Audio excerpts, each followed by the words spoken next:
So we are back on the 407. So the engine still hasn't started. Um, we tried to search for engine ECU.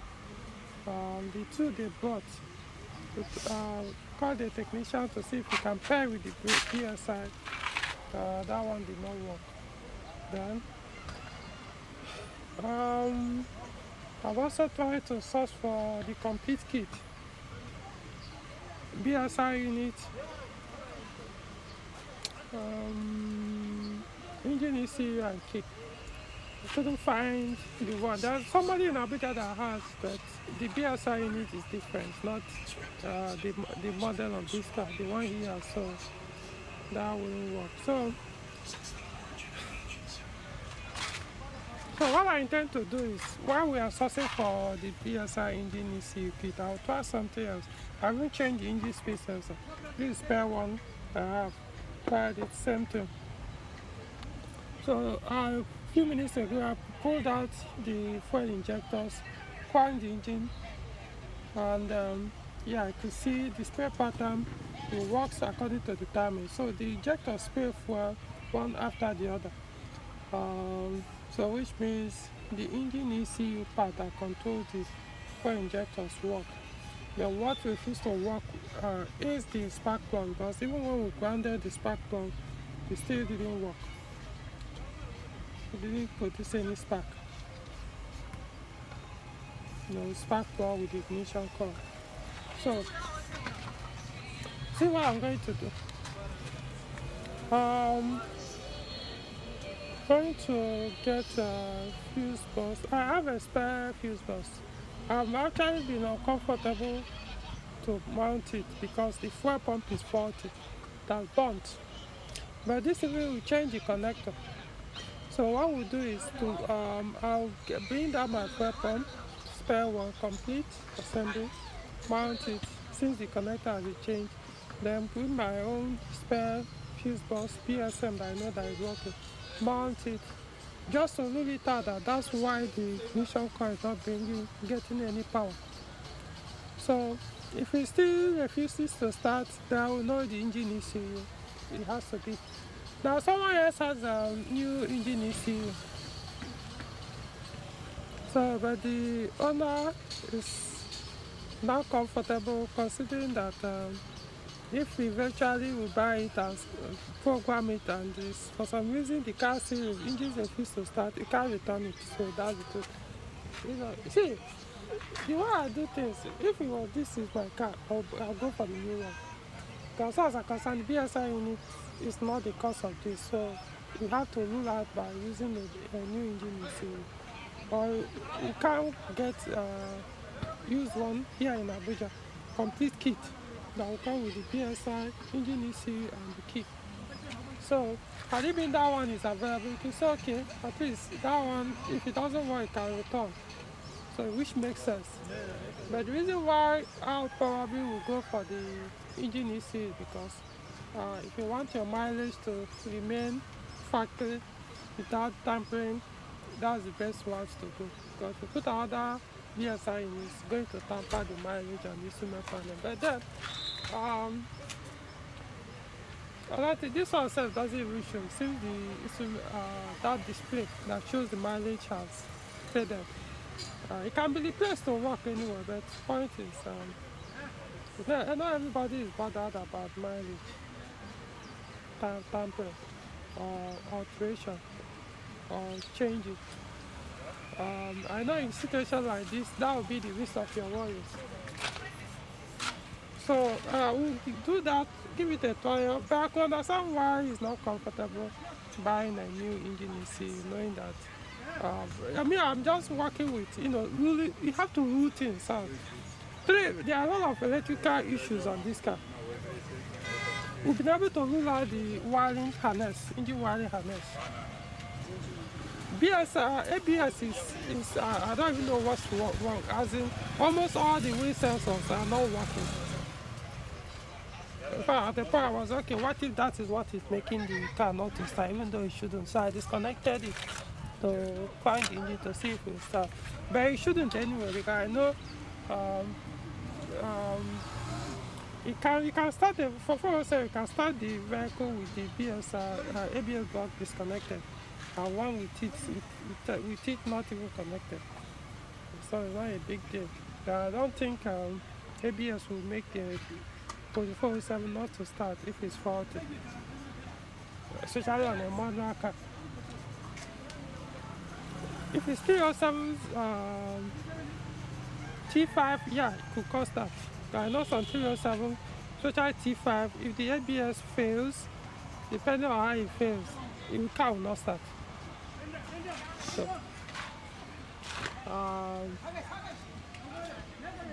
So that's why I'm going to reconnect the ABS. Later I'll deal with that. Then the fuel pump, in fact, even this one, it has burnt 2 fuses now. That current fuel pump in the car, it has burnt 2 fuses. So, so that's why I like little things. As it is now, the best is to get rid of that pump.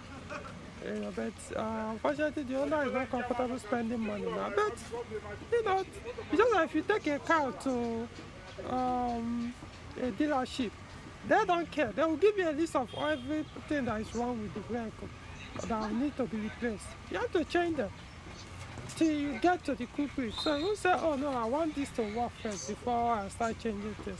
That was how I felt. Like, okay, let's see if we can start the engine before we start changing those things. But got it, they say you just have to. Otherwise, if you work, you stay stuck. These are things that one way or the other have effect in making the engine to run or to run properly. And they are bad. Fuel pump is bad, fuse box is bad. So you don't need to keep beating about the bush. The most far is to get it right. I don't know how people that did the repair on the car did it for him, but in my own case, no. So this is bad, get rid of it. Eventually, one of them will solve the problem. Because right now, ECU is behaving as if that is the problem. But then fuse box can cause that too, and they can't change the fuse box knowing that the fuel pump will damage the fuse box. So like I said, understand the situation, but you just be beating about the bush, knowing this is the cause, but you don't want to solve it because you don't want to spend. You just have to. So what I'll do is I'll check. I know I have a fuse box. Mine is LO9, if I'm not mistaken. That LO9 should be able to start this car. It should. So I'll bring it. It's LO9. This is LO1. So LO9 should start it. And then the fuel pump spare one that I have. It's been long I used it to test. It works. The fuel pump works well, but you never know. Since it's been over 2 years, or if not more, that I've tested it on the car. So I hope it's still okay. So that we'll fuel pump and fuse box out. If it continues, then we'll just have to. There's nothing else to do if not to replace the engine ECU or buy the complete kit, the ECU, the BSI, the kit.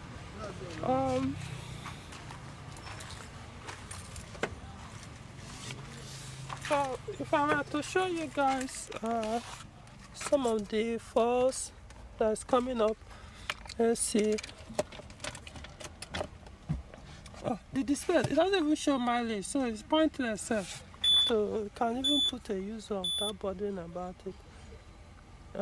So show you guys something.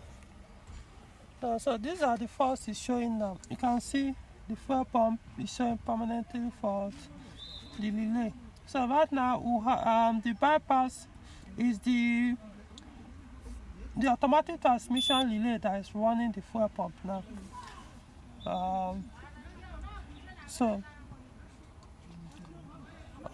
These are the faults from engine ECU. So these faults shouldn't stop the car from running, right? Right now the fuel pump is running, so the car should start. The fuel injectors are running. So, but the unfortunate thing, or the funny thing, I disconnected the ignition coil. Disconnected the ignition coil, cranked the engine, came back, we scanned the car. It didn't show any fault as if the coil was disconnected. It should. So that's why I'm thinking something is wrong with this engine ECU. Once you disconnect the ignition coil and switch on ignition, you don't even need to crack the engine. Boom, fault is supposed to come up and show ignition coil fault or thereabout. So it's not about the coil. I think the issue is from the ECU that monitors the condition of the coil. Now, you see this IAT sensor. This sensor here, inlet air temperature signal sensor. Now this sensor is permanently faulty here. Doesn't matter what I do. Remember I was saying that we change engine wiring harness, it's still showing that. Now the sensor is actually part of the map sensor. It's part of the map sensor. Let me see if I can show you this. This is the sensor here. This one will be sticker. So it's both map sensor and the IAT sensor. So I even bought a spare one. I put it, switch on either crank the engine or switch on ignition. It's still showing that, so meaning that it's not even the sensor. Then I bought another ECU. Those ECU we tested that were faulty. Put it and the fault went away without even clearing the fault. The IAT sensor didn't come back. So meaning the issue is not the sensor, it's not the wiring harness. It's still the ECU. So for some reason the ECU is wanting this thing permanently faulty, the IAT. That's why I say no, it doesn't matter how you want to go about this ECU is faulty. Then another thing is the oxygen sensor. Let me show you guys. I want people to actually follow what I'm doing so that you understand. Now as you can see, these are the two, this is the oxygen sensor upstream. The oxygen sensor, these are the connectors I meant. You can see there's no wire here, no wire here. So these are the connectors. So the sensors are yet to be connected to the connectors. So meaning that once you disconnect the oxygen sensor, it's supposed to pop out the faults of both sensors. But you can see here, look at it. No oxygen sensor fault here. Now when we put the other the two, the one was very bad. We didn't even bother to crank the engine with it or scan the car. But that one filled the engine. I don't even want to go about mention the issue that it created. You know, but the point is, when we scan the vehicle with that one, immediately both oxygen sensors fault popped out. When we put the other engine ECU that we bought, just that one too was bad. Couldn't work, crank the engine, start the engine. So that's why I said something is wrong with this engine ECU. Something is wrong with it. So it doesn't matter whether it's because of the engine not starting right now or not. Something is wrong with it. This is the engine ECU. What Nigeria has called windows. So it could be this that's making the ignition coil not to power the spark plugs. It could be this. But like I said, for me to get rid of this and try another one, I will have to change the fuel pump that is damaging this. The fuel pump has damaged this, and even when we bypassed it kept burning the fuse to the one that we bypassed. Meaning that it's just a question of time it's going to burn the relay inside. So, and I don't want to go and put my spare one. If it damages it, it will be on me. The owner is not going to refund me or purchase the fuse board for me for his vehicle damaging. The vehicle damages it. So I have to be very careful. So that fuel pump I have to get. Otherwise, there's nothing else I can do about it. We have to change it before we continue this work. So these are severe accumulated faults. I don't see why all these faults continue. These are, I don't know how because all of them didn't break down at the same time. They were ignored. Issues, electrical issues, there are a lot of abuses. So eventually it led to this. So we'll see. Alright, so I think I'll I'm going to close the video here. So I'm going to update you guys as work continues.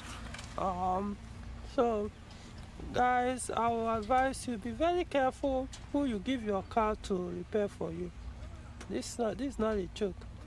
Be careful, be mindful, because all this is, there's no how you give me a vehicle to repair and I will see some of these issues without pointing them out.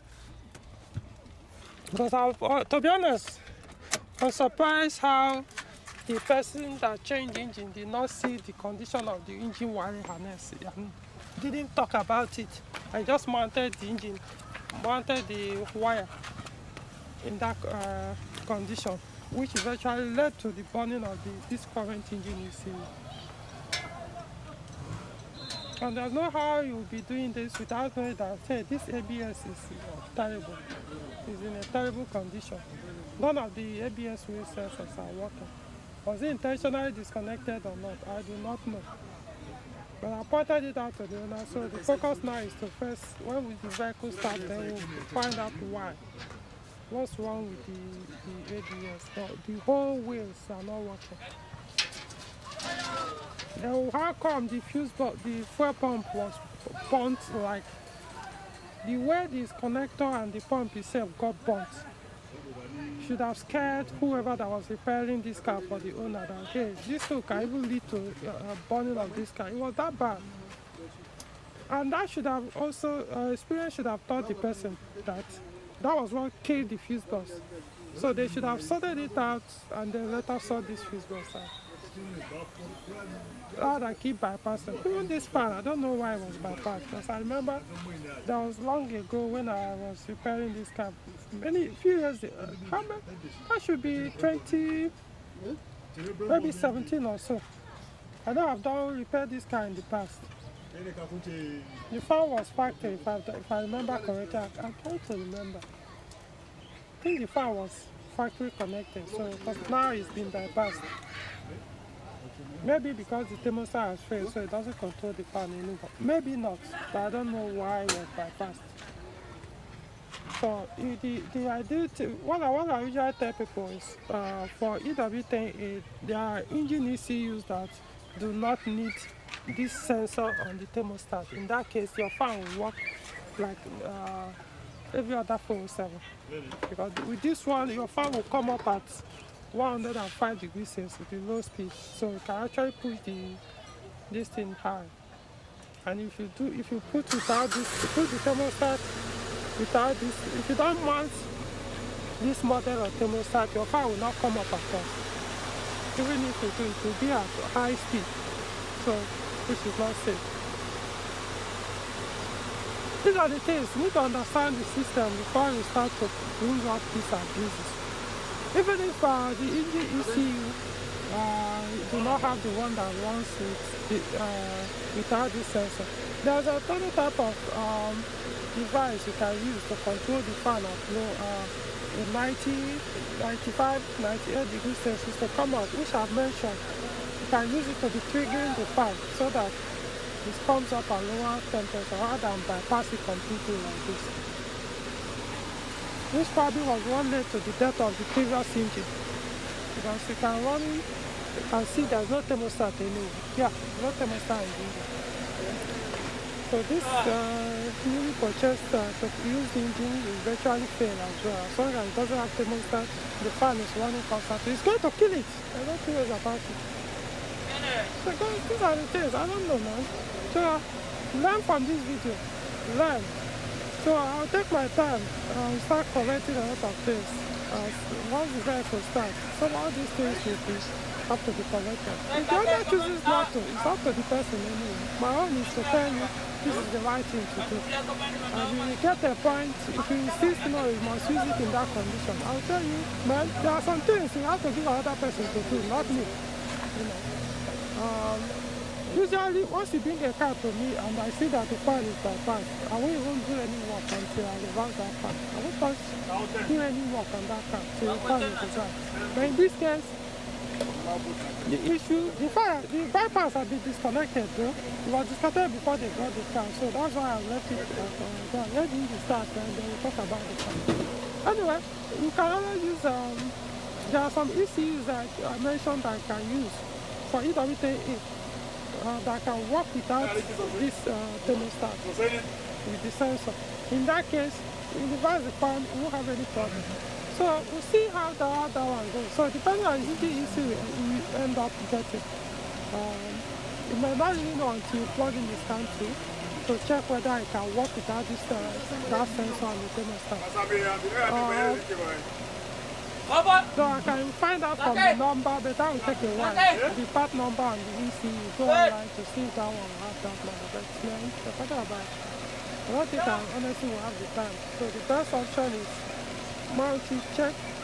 If it's there, I won't still reject it because it has to work with this sensor. But the important thing is there's an option with the fan so that the fan doesn't stay on. It comes up at least 90 degrees Celsius, 95 degrees Celsius, 98 degrees Celsius, just like any other 407.